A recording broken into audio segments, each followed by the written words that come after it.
ବର୍ଷ ପରେ ହଂସ ମାଲବ୍ୟ ରାଜଯୁଗ ଏହି ରାଶିଙ୍କ ଆରମ୍ଭ ହେବ। ଗୋଲ୍ଡେନ୍ ଟାଇମ୍ ସବୁଥିରେ ମିଳିବ ସଫଳତା। ବନ୍ଧୁଗଣ, ବୈଦିକ ଜ୍ୟୋତିଷ ଦୃଷ୍ଟିକୋଣରୁ 2026 ବର୍ଷ ବହୁତ ସ୍ୱତନ୍ତ୍ର ହେବାକୁ ଯାଉଅଛି। କାରଣ ଏହି ବର୍ଷ ଅନେକ ଶୁଭ ଓ ଶକ୍ତିଶାଳୀ ରାଜଯୁଗ ସୃଷ୍ଟି ହେବାକୁ ଯାଉଅଛି। ଏଥିମଧ୍ୟରୁ ପ୍ରମୁଖ ହେଉଛନ୍ତି ହଂସ ମହାପୁରୁଷ ରାଜଯୁଗ ଏବଂ ମାଲବ୍ୟ ମହାପୁରୁଷ ରାଜଯୁଗ। ଯେତେବେଳେ ବୃହସ୍ପତି ନିଜର ଉଚ୍ଚ ରାଶି କର୍କଟ ରାଶିରେ ପ୍ରବେଶ କରିବେ, ହଂସ ରାଜଯୁଗ ସୃଷ୍ଟି ହେବ। ବନ୍ଧୁଗଣ, ଯାହା ଜ୍ଞାନ, ସମ୍ମାନ, ପ୍ରତିଷ୍ଠା ଏବଂ ଆଧ୍ୟାତ୍ମିକ ପ୍ରଗତି ପ୍ରଦାନ କରେ ବୋଲି ବିବେଚନା କରାଯାଏ। ଏହି ସମୟରେ ଯେତେବେଳେ ଶୁକ୍ର ତାଙ୍କର ଉଚ୍ଚ ରାଶି ମୀନ ରାଶିରେ ପ୍ରବେଶ କରିବେ, ସେତେବେଳେ ମାଲବ୍ୟ ରାଜଯୁଗ ସୃଷ୍ଟି ହେବ, ଯାହା ବିଳାସ, ଧନ ଆକର୍ଷଣ, ସୌଭାଗ୍ୟ ଏବଂ ଭୌତିକ ସୁଖ ସୁବିଧାରେ ବୃଦ୍ଧିକୁ ସୂଚିତ କରିବ। ଏହି ଦୁଇଟି ରାଜଯୁଗର ଏକକାଳୀନ ସକ୍ରିୟତା ଅନେକ ରାଶି ପାଇଁ ଏକ ଦୁର୍ଲଭ ଏବଂ ଅତ୍ୟନ୍ତ ଶୁଭ ସମୟ ସୃଷ୍ଟି କରିବ। ଚାଲନ୍ତୁ ସେହି ରାଶିଗୁଡ଼ିକ ବିଷୟରେ ଜାଣିବା। ବନ୍ଧୁଗଣ, କୁମ୍ଭ ରାଶି। କୁମ୍ଭ ରାଶିଙ୍କ ପାଇଁ 2026ରେ ଏହି ସମୟ ବହୁତ ଶୁଭ ସାବ୍ୟସ୍ତ ହୋଇପାରେ। ହଂସ ଏବଂ ମାଲବ୍ୟ ରାଜଯୁଗ ପ୍ରଭାବରୁ କ୍ୟାରିୟରରେ ସଫଳତାର ପ୍ରବଳ ସମ୍ଭାବନା ଅଛି। ଚାକିରିଆ ଲୋକଙ୍କର ପ୍ରମୋସନ୍ କିମ୍ବା ନୂଆ ଦାମ୍ପତ୍ୟ ମିଳିପାରେ। ସେପଟେ ବ୍ୟବସାୟ କରୁଥିବା ଲୋକଙ୍କର ମଧ୍ୟ ଲାଭ ହେବ। ସମାଜରେ ମାନସମ୍ମାନ ବଢ଼ିବ। ପ୍ରଭାବଶାଳୀ ଲୋକଙ୍କ ସହିତ ସମ୍ପର୍କ ଗଢ଼ି ଉଠିବ।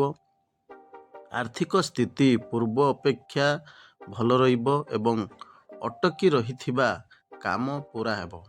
ବନ୍ଧୁଗଣ, କନ୍ୟା ରାଶି। ଏହି ସମୟ କନ୍ୟା ରାଶି ପାଇଁ ଅନେକ ଶୁଭ ସଂକେତ ନେଇ ଆସୁଛି। ସପ୍ତମ ଘରେ ଶୁକ୍ରଙ୍କ ଗୋଚର ଦ୍ୱାରା ଗଠିତ ମାଲବ୍ୟ ରାଜଯୁଗ ଆପଣଙ୍କ ଆର୍ଥିକ ସ୍ଥିତିରେ ଉନ୍ନତି ଆଣିବ ଏବଂ ଲାଭଦାୟକ ବ୍ୟବସାୟିକ ଚୁକ୍ତିର ସମ୍ଭାବନା ସୃଷ୍ଟି କରିବ।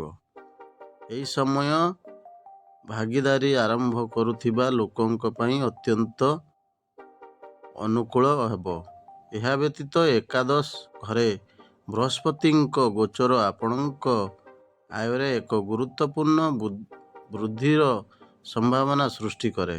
ଏହି ସମୟ ମଧ୍ୟରେ ଆପଣ ନୂତନ ଉତ୍ସରୁ ପାଣ୍ଠି ପାଇବେ ଏବଂ ଆପଣଙ୍କର ବ୍ୟାଙ୍କ ବାଲାନ୍ସକୁ ମଜବୁତ କରିବେ। ସମାଜରେ ପ୍ରଭାବଶାଳୀ ଲୋକଙ୍କ ସହିତ ଆପଣଙ୍କର ସମ୍ପର୍କ ବୃଦ୍ଧି ପାଇବ, ଯାହା ଭବିଷ୍ୟତରେ ଲାଭଦାୟକ ସୁଯୋଗ ଆଣିପାରେ।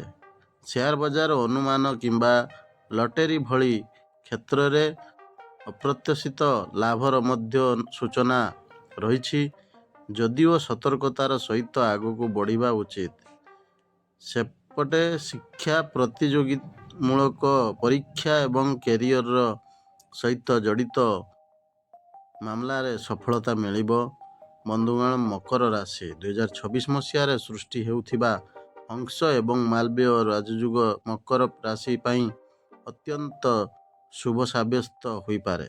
ହଂସ ରାଜଯୁଗ ଆପଣଙ୍କ ଗୋଚର କୁଣ୍ଡଳୀର ସପ୍ତମ ଘରେ ସକ୍ରିୟ ହେବ, ଯାହା ଆପଣଙ୍କ ବୈବାହିକ ଜୀବନ ଏବଂ ସହଭାଗିତା ସମ୍ପର୍କରେ ସକାରାତ୍ମକ ପରିବର୍ତ୍ତନ ଆଣିବ। ଆପଣଙ୍କ ଜୀବନସାଥୀଙ୍କ କ୍ୟାରିୟର ପ୍ରଗତି ହେବ ଏବଂ ସମ୍ପର୍କ ଅଧିକ ସୁସଙ୍ଗତ ହେବ। ଏହି ସମୟରେ ଅବିବାହିତ ବ୍ୟକ୍ତିମାନଙ୍କୁ ଶୁଭ ବିବାହ ପ୍ରସ୍ତାବ ମିଳିପାରେ। ଏହି ସମୟରେ ମାଲବ୍ୟ ରାଜଯୋଗ ଆପଣଙ୍କ ରାଶିର ତୃତୀୟ ଘରେ ଗଠନ ହେବ, ଯାହା ସାହସ, ପ୍ରୟାସ ଏବଂ ବୁଦ୍ଧି ଆୟକୁ ସୂଚିତ କରିବ। ଆପଣଙ୍କର ଆର୍ଥିକ ସ୍ଥିତି ସୁଦୃଢ଼ ହେବ ନିବେଶ ଭଲ ଲାଭ ଦେବାର ସମ୍ଭାବନା ଅଛି ଏବଂ ଆୟର ନୂତନ ଉତ୍ସ ଦେଖାଯାଇପାରେ। ଏହି ସମୟରେ ସାମାଜିକ ପ୍ରତିଷ୍ଠା ବୃଦ୍ଧି ପାଇବ ଏବଂ ନୂତନ ବ୍ୟବସାୟିକ ସୁଯୋଗ ଆସିବ, ଯାହା ଆପଣଙ୍କ ପ୍ରଗତିକୁ ତ୍ୱରାନ୍ୱିତ କରିପାରିବ। ବନ୍ଧୁଗଣ, ଯଦି ଭିଡ଼ିଓଟି ଭଲ ଲାଗିଥାଏ ତ ସବସ୍କ୍ରାଇବ୍ କରିବାକୁ ଜମାରୁ ଭୁଲିବେନି। ଲାଇକ୍ କରନ୍ତୁ, କମେଣ୍ଟ କରନ୍ତୁ, ସେୟାର କରନ୍ତୁ। ଜୟ ଜଗନ୍ନାଥ, ଜୟ ମା ଲକ୍ଷ୍ମୀ। ଧନ୍ୟବାଦ।